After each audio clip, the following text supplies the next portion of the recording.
आपके घर में कितने टॉयलेट सीट हैं इस बात से तय किया जाएगा कि आप पर कितना टैक्स लगेगा।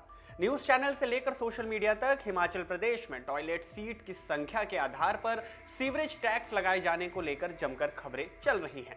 बीजेपी के प्रवक्ता और नेताओं का इस पर बयान भी आ रहा है और लोग हिमाचल की सुक्खू सरकार को इस मामले पर जमकर खरी खोटी सुना रहे हैं। लेकिन इस खबर के फैलते ही इसकी पूरी सच्चाई भी सामने आ गई है। अब ये टॉयलेट सीट पर टैक्स वाला दावा क्या है और इसकी पूरी सच्चाई क्या है, समझेंगे इस वीडियो में। हेलो एंड वेलकम, मैं हूं शुभम और आप देख रहे हैं इन खबर। बता दें कि हिमाचल प्रदेश में टॉयलेट सीटों की संख्या के आधार पर टैक्स लगाने की बात कही जा रही थी। कहा जा रहा था कि जितनी घर में टॉयलेट सीटों की संख्या होगी उसी आधार पर आपको टैक्स भी चुकाना होगा। जैसे ही हिमाचल प्रदेश में ये टॉयलेट सीटों के आधार पर कथित टैक्स लगाने की बात सामने आई, वैसे ही सोशल मीडिया पर भी लोगों ने जमकर सरकार पर निशाना साधा। सोशल मीडिया पर तरह तरह के कमेंट के जरिए सरकार के इस फैसले का विरोध किया जा रहा था।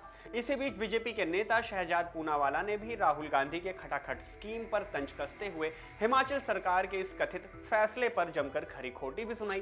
क्या कहा उन्होंने, पहले उसे सुन लेते हैं।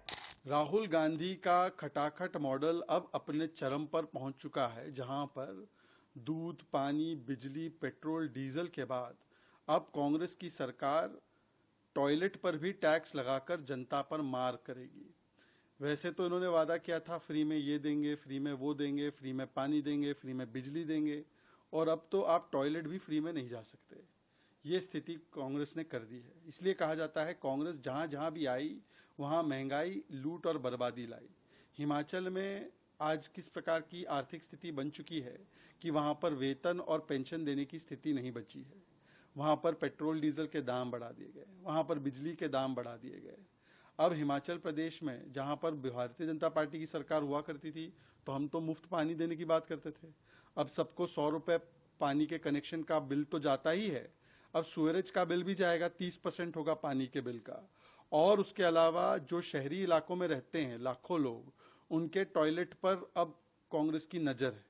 कांग्रेस ने बोला है मैं 25 रुपए इनके टॉयलेट से भी ले लूंगी।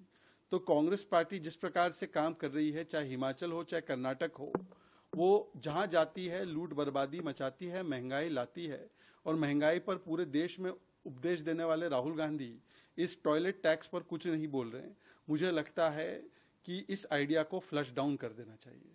कई मीडिया आउटलेट्स ने ऐसी खबरें प्रकाशित की थी कि सुखविंदर सिंह सुक्खू के नेतृत्व वाली हिमाचल प्रदेश सरकार ने पहाड़ी राज्यों में टॉयलेट सीट पर टैक्स लगाने का फैसला लिया है। इस नई नीति के तहत हिमाचल प्रदेश के लोगों से उनके घरों में टॉयलेट सीटों की संख्या के आधार पर हर महीने 25 रुपए सीवरेज टैक्स लिया जाएगा। हालांकि सुखविंदर सिंह सुक्खू के नेतृत्व वाली कांग्रेस सरकार ने इन खबरों का खंडन किया है। राज्य सरकार ने स्पष्ट कर दिया है कि इस तरह का कोई नया टैक्स आम लोगों पर नहीं लगाया जा रहा है, यानी कि हिमाचल प्रदेश के सभी मकान मालिकों पर किसी तरह का कोई नया टैक्स नहीं लगाया गया। जल शक्ति विभाग ने इस संबंध में किसी भी तरह का कोई नया बदलाव होगा इस बात से खंडन कर दिया है।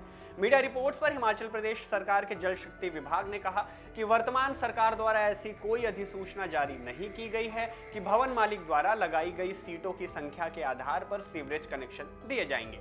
सीवरेज कनेक्शन पहले की तरह ही दिए जाते रहेंगे। हाल ही में केवल पानी के शुल्क के संबंध में अधिसूचना जारी की गई है, जबकि अन्य सभी चीजें समान रहेंगी। सरकार ने यह भी कहा कि हमारा लक्ष्य 100% कनेक्टिविटी प्राप्त करना है ताकि प्रदूषण को कम किया जा सके और सीवरेज का ट्रीटमेंट सुनिश्चित किया जा सके।